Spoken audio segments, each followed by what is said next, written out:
Na kuna aina ya mwanamke, mwanaume ukimuona ameoa, unajua kabisa huyu mwanaume ana hali gani ya kimaisha. Yaani mwanaume akioa Msukuma, direct kabisa unajua huyu mwanaume ni maskini, anatafuta mwanamke mjenzi. Mwanaume ukamuona ameoa Muha, ujue huyu mwanaume ni mvivu. Anatafuta mwanamke mjasiriamali wa kwenda huku na kule.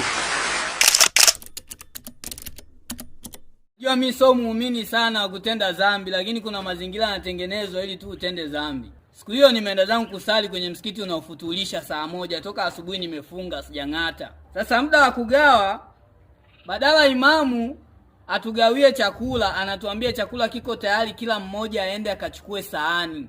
Sema kweli, kuanzia asubuhi wewe haujala, utachukua kiasi gani?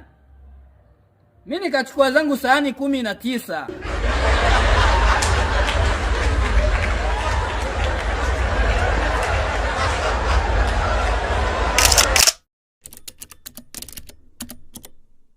Na kwa mara ya kwanza kujifunza kwamba binadamu ni binafsi in nature, nilijifunza kwa baba yangu.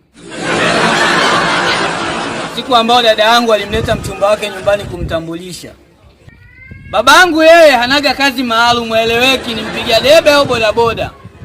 Yaani ni kokote kaendako.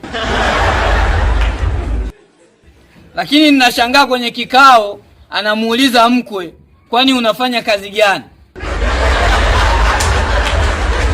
Na sitaki kuwa muongo, toka ninaishi naye sijawahi kuona cheti chake. Kwa sijuagi aliishia elimu gani. Ni la 7 form 4 darasa la 4.